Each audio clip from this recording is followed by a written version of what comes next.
macam buka peti ais. Hello, Assalamualaikum guys. Okay, so sekarang kita dah masuk tahun baru kan. Maksudnya apa? Maksudnya DELONE pun mesin yang baru. So untuk tahun ni kita ada mesin DTF yang baru.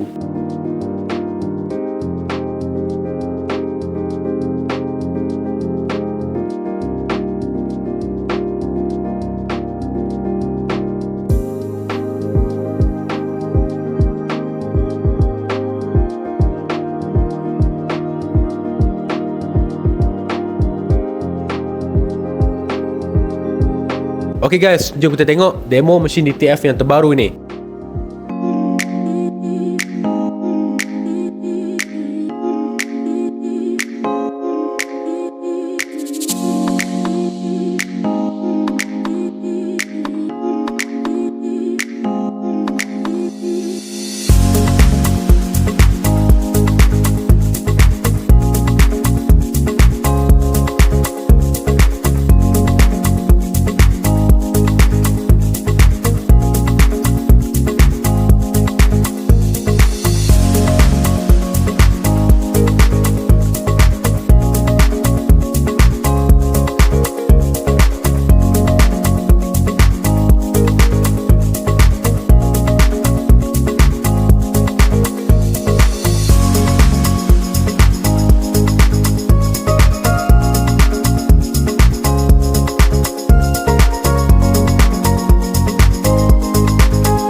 Okay guys, kalau korang tengok dekat sini, DTF yang baru ini menggunakan baking oven ataupun heater yang terbaru. So dia punya heater lebih pendek berbanding model yang sebelum inilah. Kemudian kalau korang tengok dekat sini,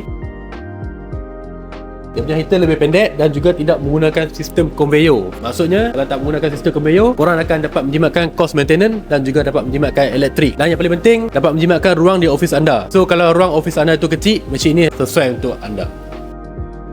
Okay, so di bahagian bawah sini merupakan new material collection system menggunakan mekanisme dual shaft synchronous. Jadi paper tube ni akan pegang produk ataupun material korang yang dah print tu dengan lebih stabil dan mudahkan proses cetakan berterusan. Kemudian kita boleh terus potong daripada roll tanpa kita perlu stop mesin ni untuk kita potong lah. So lebih memudahkan dan lebih cepat lah.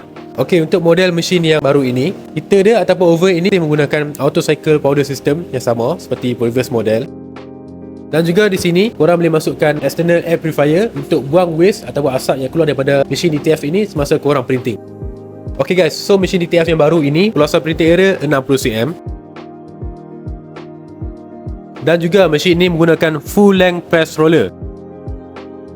So ini yang barulah. Kalau previous model menggunakan push roller, jadi dia memberikan tekanan yang lebih sekata ke atas filem semasa printing. So dia menghasilkan printing yang lebih rata dan lebih stabil. Menggunakan 4 preheat di sini.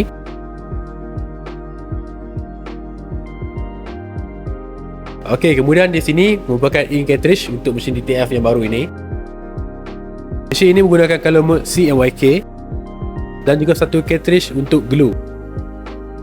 Kemudian di bahagian sini merupakan cartridge untuk white ink. White ink ni ada auto steering system. Setiap 30 saat dia akan auto steering lah. Dan juga ada auto temperature control untuk elakkan ink daripada membeku dan juga tersumbat.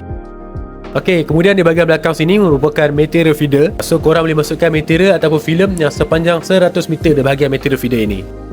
Okey, so kalau korang berminat nak datang tengok mesin ni secara live demo ataupun nak tengok sendiri macam mana dia punya kualiti, macam mana dia punya printing speed dan juga macam mana heater ini berfungsi, boleh datang ke showroom kita. Kita akan tunjukkan daripada A sampai Z macam mana dia punya proses printing. So korang akan lebih faham lah macam mana mesin ini berfungsi. Okay guys, ciao.